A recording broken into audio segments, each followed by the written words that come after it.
Good morning, good afternoon, good evening, and good day. It's Gord, your hurtin' hippie. How y'all doing? I hope you remember the thumbs up today, and some of you haven't subscribed yet. Shame, shame, shame.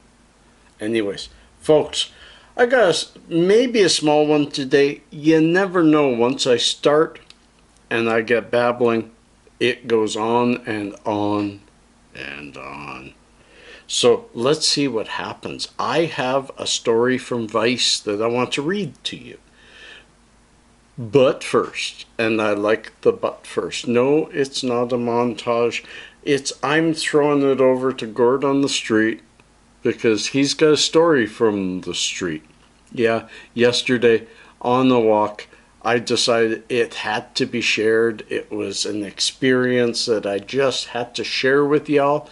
So over to Gord, and we'll come back to me. Surprise, surprise, surprise. Okay, most of you don't even recognize that.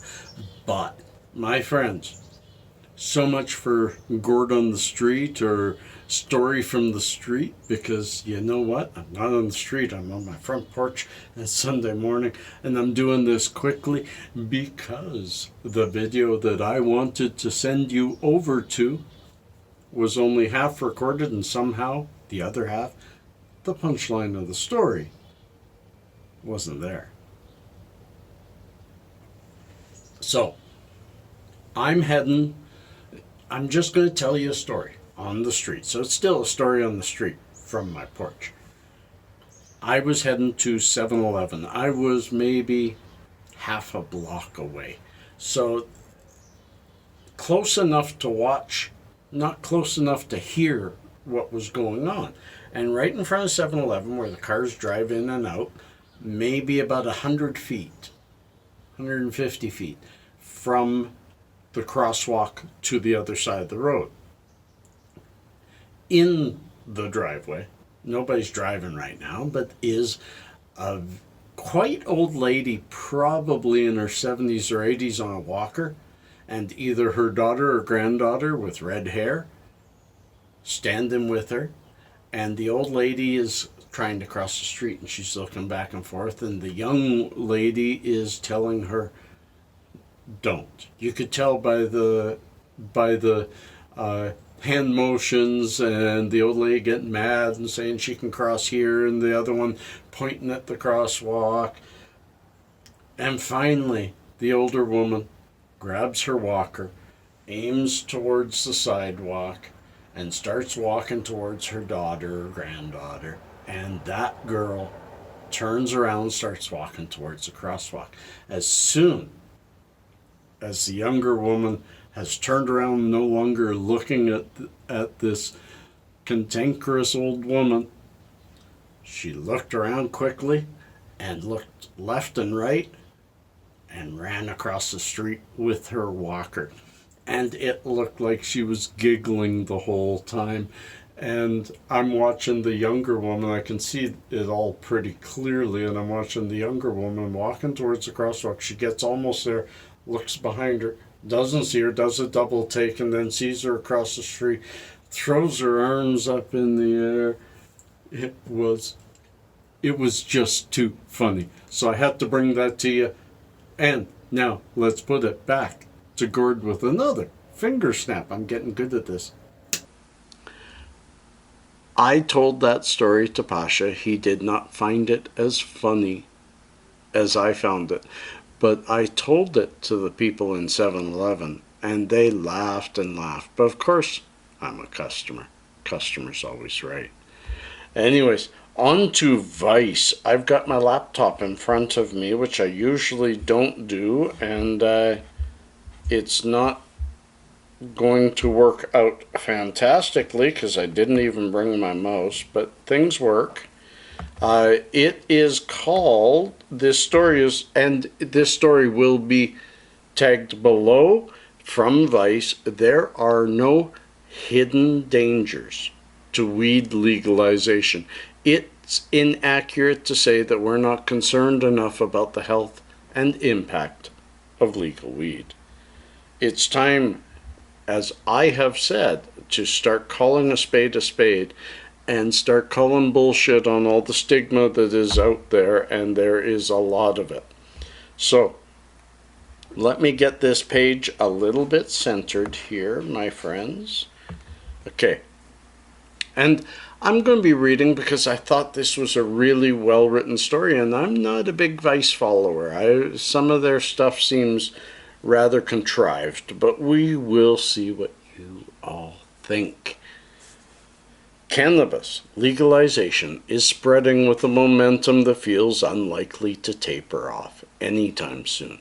For a lot of people, drug policy reformers, slack-jawed entrepreneurs, and chillers who love to have a good time, this is great news. But for a smaller contingent, the era of legal weed has turned more than a few people into protagonists in some made-for-health class thriller, beacons of sanity in a crazy world, such as the doctor who wrote this op-ed. I wish they wouldn't show links like that, because I'm not going to show you the op-ed, at NBC News, who's probably a lot smarter than me.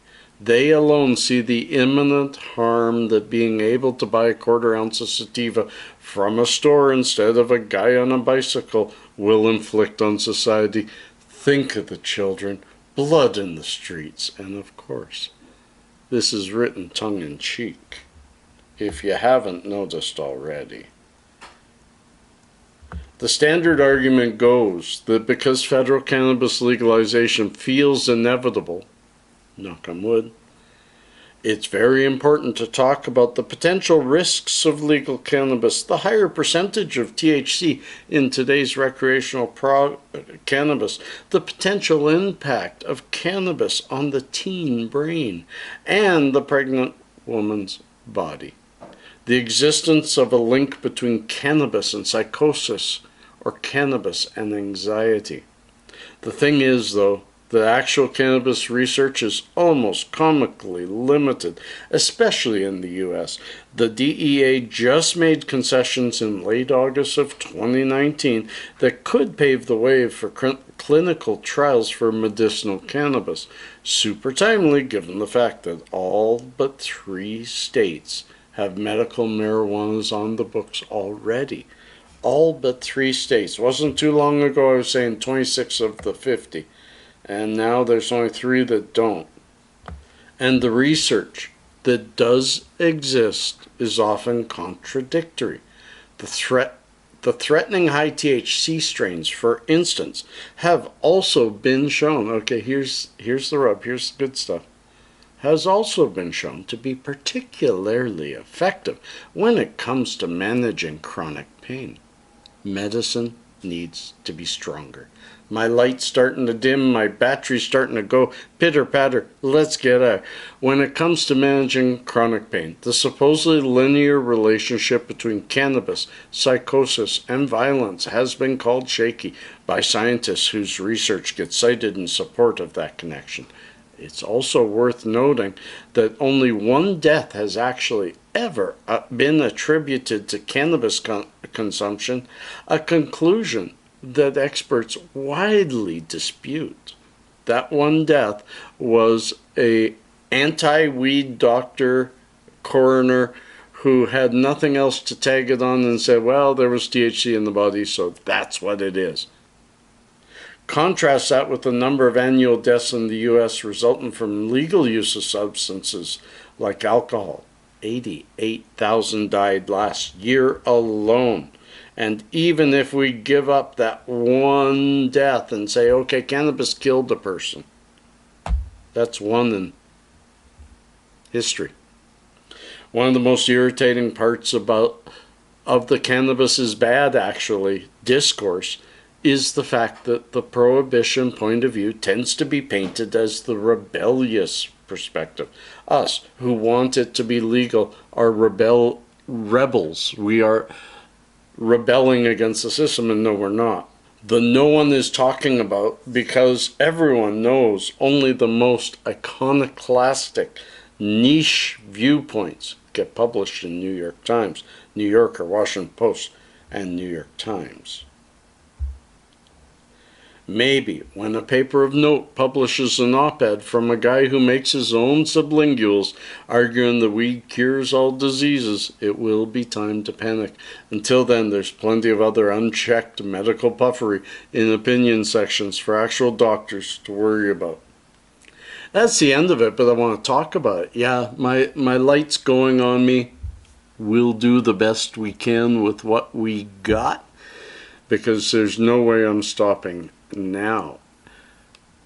This was a tongue-in-cheek article saying, basically telling the naysayers to this legalization to put an end to it. You aren't helping anybody. You are talking out of your ass, because there is nothing, no studies that back up your silly stigma claims.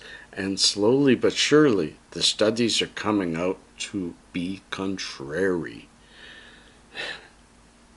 I enjoyed that, but it bothers me that my light isn't working. Now the light up there is more, and I bet you the background ain't going to work as good. So, friends, I'm going to call it quits for today. I'm going to get this going. I have a big day of shopping. Maybe we'll have a good montage for you tomorrow, depending on how the trip goes. Hope you enjoyed. Oh, little known facts. Can't end without that, even if my light's failing. The last we talked was the only food that doesn't spoil is honey. Well, the Pilgrims ate popcorn at the first Thanksgiving dinner. Bet you didn't know that. Iceland consumes more Coca-Cola per capita than any other nation per capita. And almonds are members of the peach family. That's interesting. Peace and cheers, love and harmony.